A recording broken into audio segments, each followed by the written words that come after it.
queremos seguir exaltando y cantando el nombre de nuestro Dios. Así que te invitamos a que puedas seguirlo haciendo con nosotros y le vamos a decir: el Rey del cielo, ven hoy. Rey del cielo, ven hoy. Que tu gloria brilla sobre mí. Rey del cielo, ven. Una vez más. Rey del cielo, ven hoy. Con poder y gloria. Fuerte Salvador, nuestro Redentor.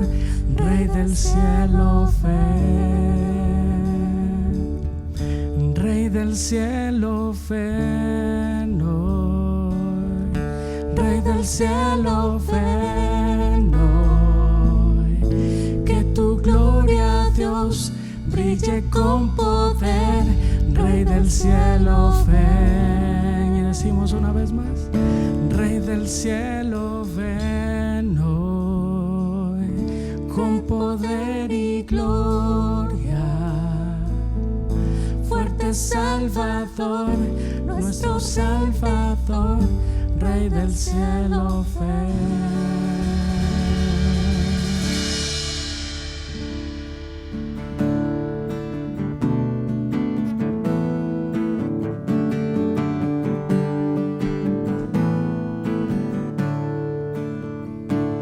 Solo en Jesús espero yo.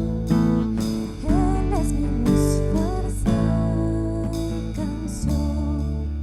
La roca es piedra angular, fuerte en la fiera tempestad.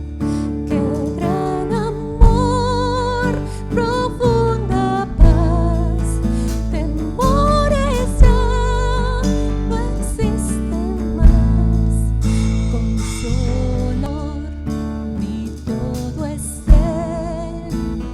Firme su amor me sostendré.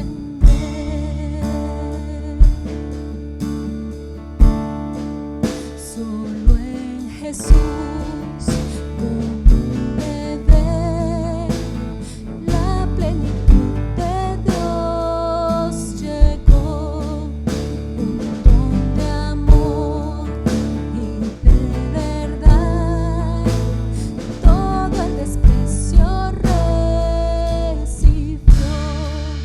Y en esa cruz, cuando Él murió, el juicio de Dios se cumplió. Cada pecado allí quedó, y por su muerte vivo yo.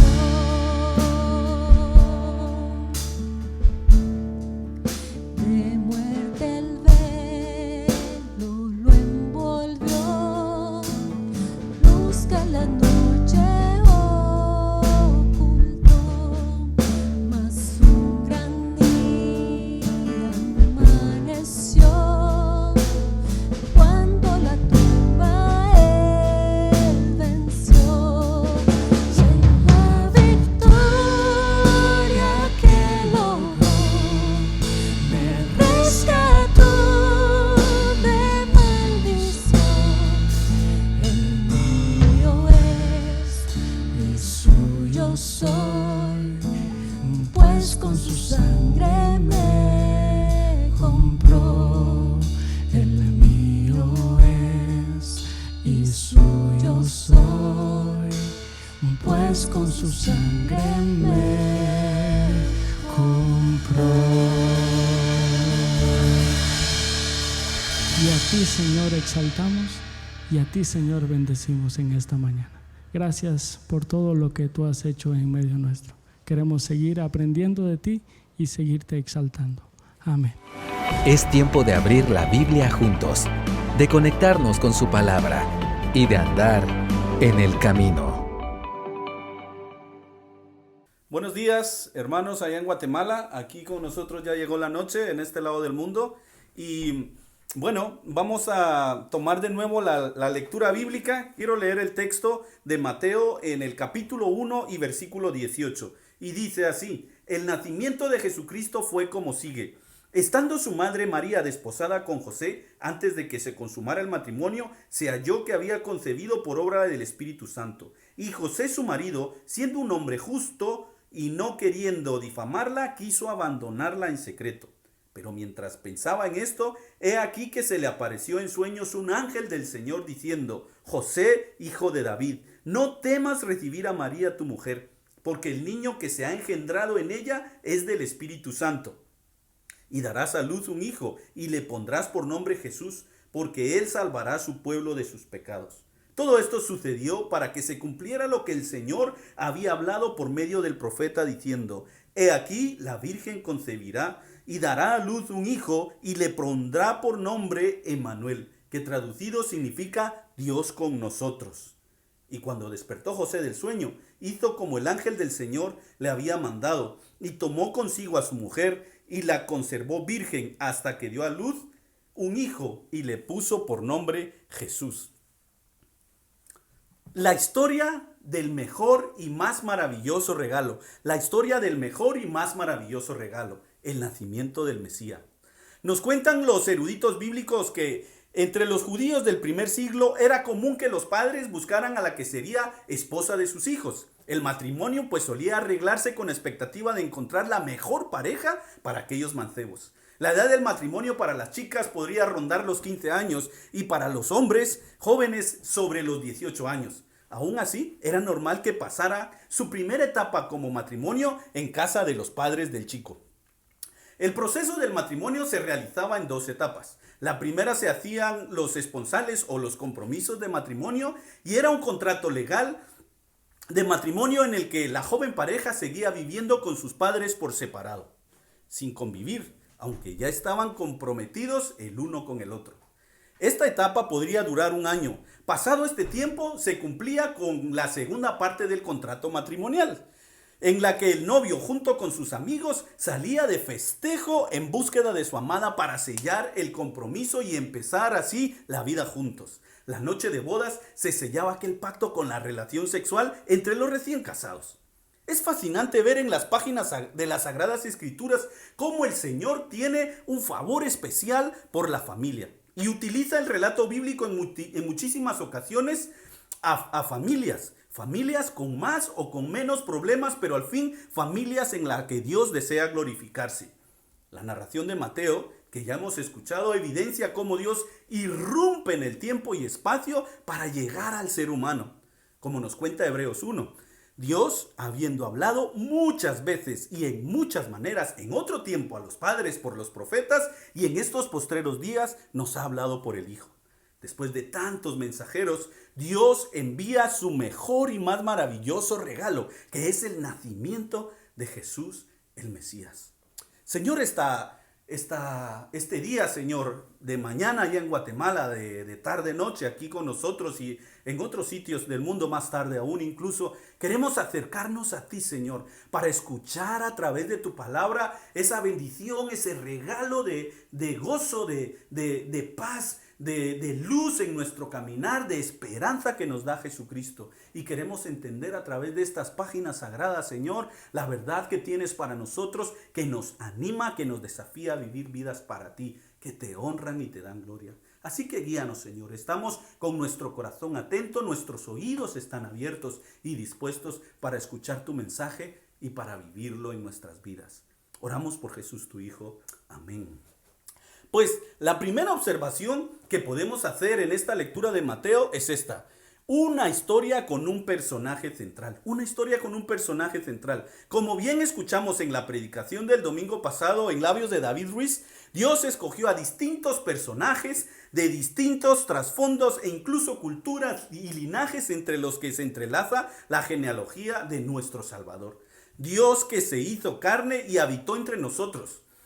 Se remarcan algunos personajes de los que según la óptica humana no serían en absoluto dignos de participar de la genealogía del santo ser que nacería de la Virgen.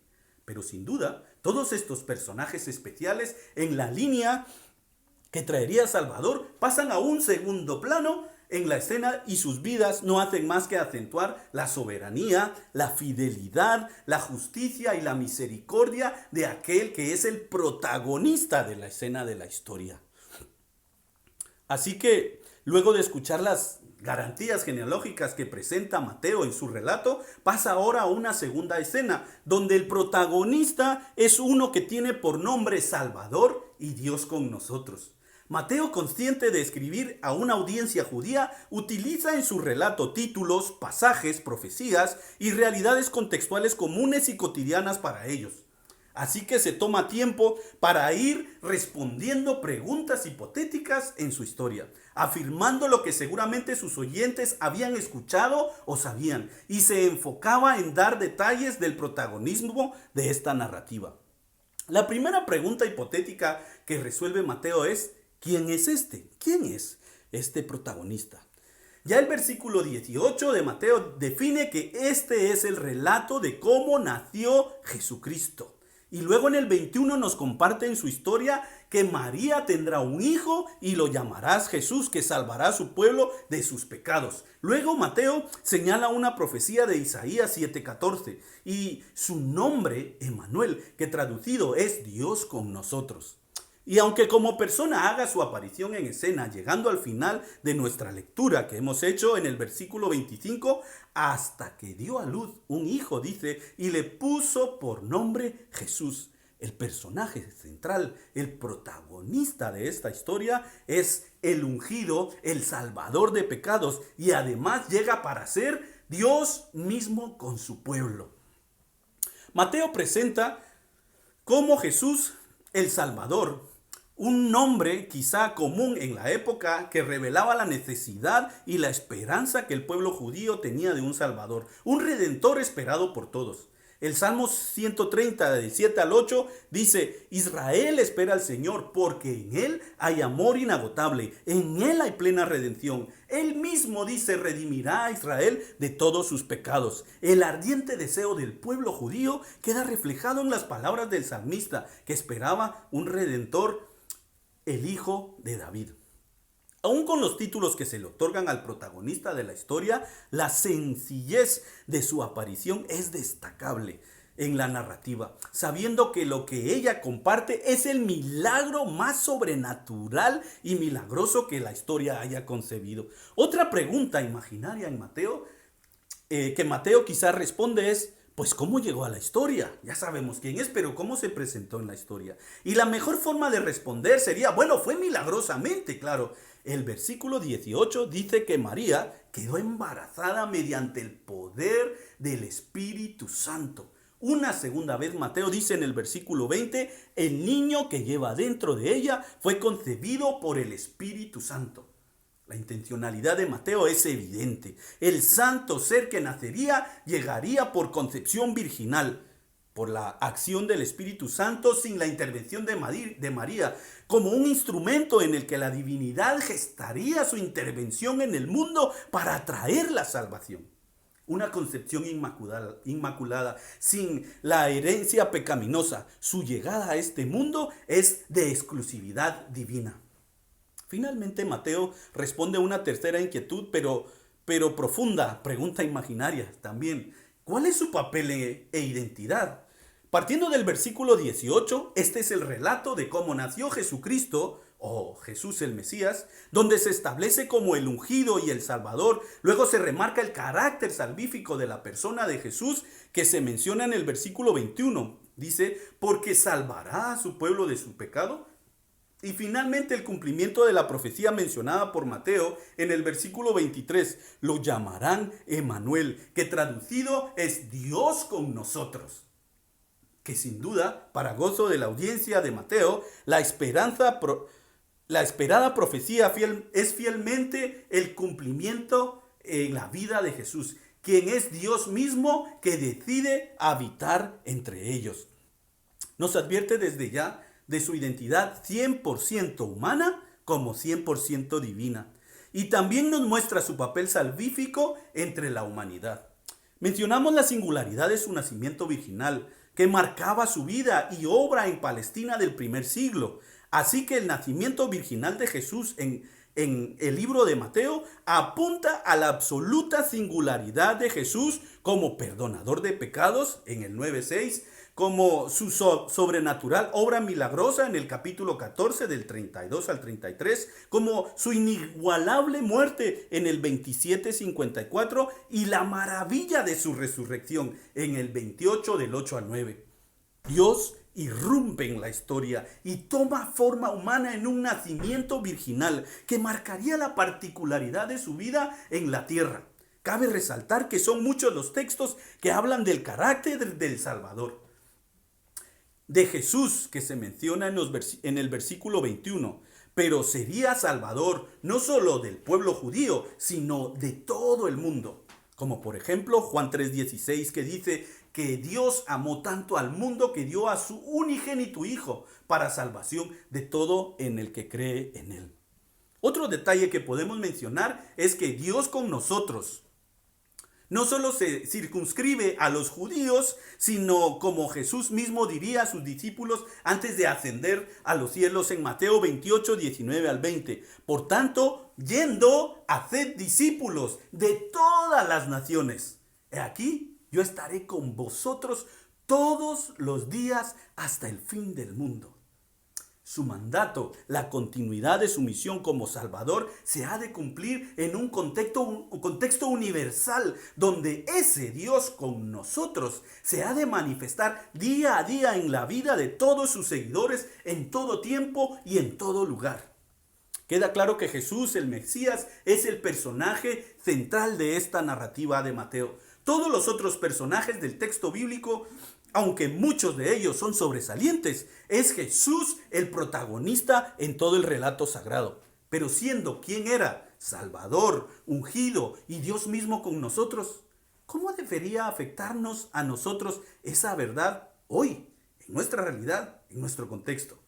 Antes de la llegada de Jesús, el pueblo judío se hundía en las prácticas religiosas legalistas, vacías de Dios, con un yugo de opresión impuesto por el Imperio Romano, un reflejo de su condición espiritual sin duda. Tristes, vacíos, en oscuridad y la gran mayoría sin esperanza. Es por eso que el maravilloso regalo de Jesús cobra un significado sin precedente, ofrece esperanza y salvación, ofrece a Dios mismo entre ellos. Esta época de Adviento, en la que remembramos el nacimiento de Jesús el Mesías, Él te ofrece la redención de cualquiera que sea tu esclavitud, de tus tormentos y de tus agobios. La escena mundial este año ha sido lúgubre y desalentadora para la mayoría, incluso para creyentes. La prisión física a la que el virus nos ha empujado al mundo se ha magnificado en la prisión espiritual de la que el mundo sin Jesús vive hoy día. Pero Dios, hecho hombre, Jesús, el Mesías, nos ofrece verdadera libertad. Como Juan dice en 8:36, si el Hijo os libertare, seréis verdaderamente libres. La libertad de la condenación y de la culpa, del dominio del pecado y de la muerte eterna. El Señor te ofrece libertad de tus temores. Como el Salmo 34:4 dice, busqué al Señor y me libró de todos mis temores. Por eso por Jesús y en Él, hoy puedes dejar la cárcel del temor a la pandemia y sus consecuencias. Él es Dios mismo con nosotros.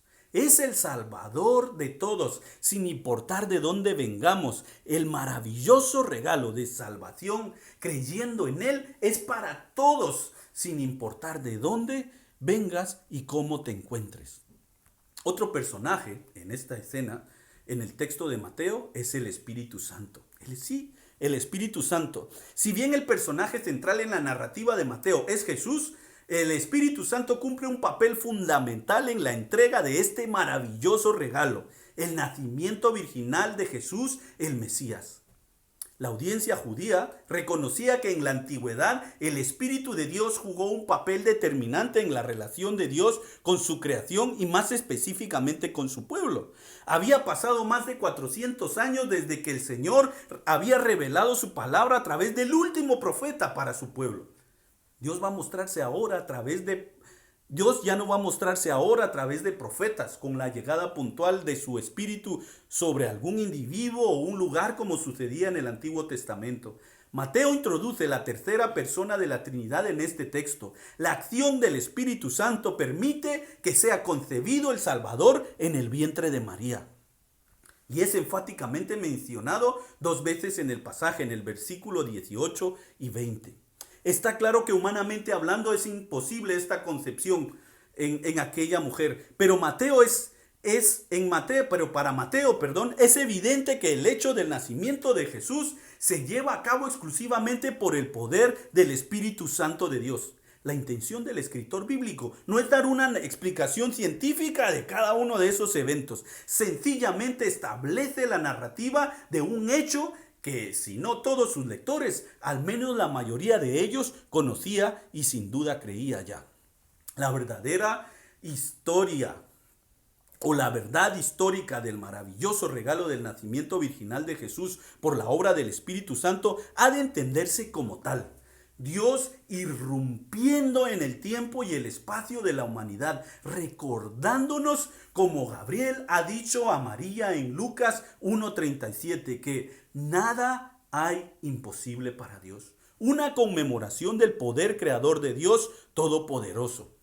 Y tal como Isaías fue el instrumento del mensaje de Dios en el pasado, María sería el instrumento para traer al mundo el maravilloso regalo, Dios con nosotros, Dios mismo revelado al mundo. Y es que cuando Dios irrumpe en lo cotidiano de la vida, sobrepasa nuestra lógica. Nuestro confuso y abrumado mundo cobra una dimensión de convicción y gozo sin par. El pasaje nos muestra que el Espíritu Santo tiene poder para trastocar tu humana normalidad, tu tradicional sistema o de dar propósito a tu confuso mundo. Déjale impactar tu vida, tu realidad humana o tu sinsentido. Aun cuando lo creas imposible, recuerda que nada hay imposible para Dios. Hay otros personajes en esta historia, María, el ángel y José, pero reflexionaremos al menos en uno más, y este es el sobresaliente personaje secundario de la escena. Generalmente en una estupenda historia hay un excepcional personaje secundario, y aquí es donde la persona de José cobra valor, porque siendo humilde carpintero que hasta ese momento histórico ha pasado como uno más entre el pueblo, ante el Señor ha demostrado cualidades valiosas para verle con gracia y utilizarle de forma singular en esta maravillosa historia. Tanto José como los otros personajes bíblicos tenemos mucho para aprender de ellos, sin olvidar en el proceso la centralidad del mensaje acerca de Jesús. Algunos detalles de Mateo nos comparte de este sobresaliente muchacho de Nazaret, desposado con María, son los siguientes. Primero, el justo ama la ley del Señor. El versículo 19 dice que de José, siendo un hombre justo, sin caer en el legalismo, esta cualidad remarca sin duda su carácter. Este tiene bien establecidas sus prioridades y agradar al Señor sobresale en él. El término justo implica también rectitud de andar y se utiliza en relación con Zacarías, con Elizabeth y con Simeón en Lucas 1 y 2. Sin duda todos son personajes que sobresalen en su búsqueda por agradar y honrar al Señor. Justicia, una demanda del Señor para todos aquellos que le buscan, sin duda. El alto valor de la misericordia es una segunda característica en él. Tiene como una prioridad en su vida la misericordia. En cuanto se entera del embarazo de María, tiene algo muy claro. Él no es el padre del niño, lo cual le conduce a considerar que María está embarazada de otro hombre posiblemente. Dice el versículo 20, no queriendo difamarla, quiso abandonarla en secreto. Este joven amaba a María, sin duda que la conocía como una mujer de integridad excepcional. Así que al saber que está embarazada, le asalta la duda y no reacciona como demanda la ley, exponiéndola al castigo por su aparente desliz, sino que trata de despedirla o darle carta de divorcio en secreto. Su misericordia ejemplar, aún en medio de su corazón roto y dolido, su intención es proteger a su amada María. Misericordia y justicia son demandas del Señor para su pueblo, para sus seguidores. Nos lo recuerda Oseas 6:6 y Miqueas 6:8. Tercero, el determinante mérito de la meditación y la reflexión. Un mal que causa muchos males es que muchas veces cuando se requiere tranquilidad, sabiduría, paciencia, nuestras palabras o acciones son más rápidas que nuestra mente.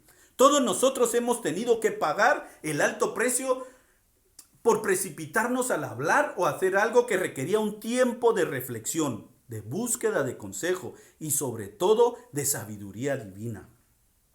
Dice el versículo al respecto de José: pero mientras pensaba en esto, entre tanto que lo considera o reflexiona en la posibilidad, estando en eso, el ángel del Señor aparece, dando la idea de que dentro de la consideración buscaba la guía del Señor, y el Señor, envía a su ángel. Santiago en su carta nos recuerda que la ira del hombre no obra la justicia de Dios, y también que todos deberíamos ser prestos para escuchar, lentos para hablar y tardos para airarnos. ¿Cuán necesarias estas cualidades son en esta nuestra época de microondas? Cuarta característica que encontramos es la obediencia. El versículo 25 dice: cuando despertó hizo como el ángel del Señor le había ordenado. Cuando asalta la duda, la frustración, el enfado o el temor, cuesta mucho trabajo obedecer un mandato. Las emociones mencionadas tienen el potencial de hacer tomar malas decisiones que nos alejan de la voluntad del Señor.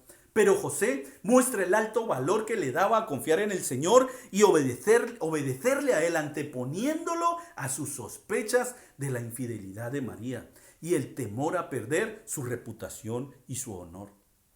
El temor llevó al rey Saúl a ofrecer un sacrificio que sabía que no le correspondía efectuar. La duda llevó a Eva a comer un fruto que se le dijo que no comiera. La frustración llevó a Caín a asesinar a su hermano Abel. Y podemos seguir con la lista hasta nuestros días de cómo vez tras vez el ser humano se siente tentado a desobedecer, dejándose llevar por sus dudas, sus temores y frustraciones. ¿Te sientes tentado hoy? No cedas. Busca al Señor y su voluntad y Él te dará fuerza para obedecerle. Cuando José recibió el mensaje, hizo obedientemente lo que el Señor le prescribía hacer y recibió a María por esposa, dice el texto. Pues finalmente, una última característica es dominio propio y pureza. Características estrechamente ligadas a la obediencia. Dice el versículo 25, pero no tuvo relaciones sexuales con ella hasta que nació su hijo. Mateo no pasa por alto este detalle. José y María se unen en matrimonio, viven bajo el mismo techo, pero no tienen relaciones sexuales. Humanamente hablando parece no tener sentido, pero sin duda ambos, María y José, aún siendo tan jóvenes, sin duda menores de 20 años los dos, deciden guardarse para honrar al santo ser que ha sido concebido en el vientre de María. La sociedad nuestra ha cambiado de tal manera que la virginidad ha perdido su valor especial. Dicen las estadísticas que en España la edad media de inicio de actividad sexual entre los adolescentes es los 16 años, lamentablemente. Y lamentablemente, cada vez con más frecuencia se escuchan casos donde se han iniciado a los 11 o 12 años, aquí en este contexto. Pero, ¿qué de los jóvenes creyentes? ¿Qué de ti que estás ahora en una relación de noviazgo? El ejemplo de José demuestra que la dependencia y sometimiento al Señor nos dan la fuerza de voluntad y el carácter para ejercer el dominio propio, para mantenernos puros. Tentado, no cedas. Como mencionamos antes, Jesús el Señor prometió estar con nosotros todos los días de nuestra vida hasta el fin, y allí estará siempre. Es fascinante ver cómo José y María ponen en las manos de Dios su matrimonio, y siendo tan jóvenes, unos recién casados, son un ejemplo de confianza mutua. Confían entre ellos al final todos los desafíos que ello conllevaba, y sobre todo su confianza descansaba en Dios y en sus promesas. Sobre la base de la obediencia a Dios podemos construir matrimonios y familias piadosas por obra del Espíritu Santo en nosotros. Si hemos recibido el maravilloso regalo de Jesús, el Mesías, en nuestra vida, Dios es con nosotros todos los días, como individuos, matrimonios y familias, dispuestos a ser segundos como José el carpintero. No menospreciemos nuestra humilde posición o trasfondo. No menospreciemos la falta de renombre que tengamos. No menospreciemos el ser comunes ciudadanos o ser solamente laicos en la iglesia por no tener un título formal de servicio. No menospreciemos eso, mis hermanos. Recuerda que José era uno más en el pueblo, pero justo y misericordioso, y aún en medio de sus inseguridades y dudas, fue obediente y dispuesto a hacer la voluntad divina. Tú y yo hemos recibido el mejor y más maravilloso regalo. El Mesías ha nacido en nuestro corazón. Ahora somos sus instrumentos y nos corresponde continuar con la misión de que donde estemos y por donde vayamos, compartamos este regalo y hagamos discípulos para este Jesús, Señor y Salvador nuestro. Y sin importar dónde nos veas hoy, si aún no tienes este maravilloso regalo de salvación que Jesús nos ha traído, te invito a que recibas en tu corazón como tu Salvador, como el Señor que quiere morar en tu vida por siempre y para siempre. Si quieres, puedes hacer esta oración conmigo hoy. Bendito Señor, me acerco a ti este día, dispuesto a recibirte, Señor, a aceptar este regalo maravilloso de tu nacimiento en mi corazón. Este Dios con nosotros que ha sido ofrecido y profetizado por Isaías cientos de años atrás, Señor. Este Dios con nosotros, yo lo quiero en mi corazón y lo necesito. Necesito que vengas a morar a mi vida, en medio de mis inseguridades, en medio de mis temores, de los temores que ha traído esta pandemia, en medio de las dudas y cuestionamientos que me planteo cada día, Señor, las dificultades que me plantea la vida misma. En medio de todo ello, yo quiero, Señor, recibirte en mi corazón y en mi vida y pedirte que camines conmigo, que estés conmigo todos los días de mi vida, Señor. Que yo pueda ser un discípulo tuyo y que pueda hacer discípulos a otros. Porque tú eres el Salvador del pueblo de sus pecados. Y nosotros, en cualquier rincón del mundo en el que estemos, podemos ser tu pueblo y pedimos perdón por nuestros pecados. Te pido perdón por mis pecados. Oro en el nombre de Jesús, nuestro Señor, el más maravilloso regalo que este mundo haya recibido jamás. En el nombre de Jesús oro. Amén y amén. Gracias por acompañarnos hoy. Esperamos que vuelvas y sigas conectado con la palabra. También te invitamos a que nos sigas en nuestras redes sociales. Hasta pronto.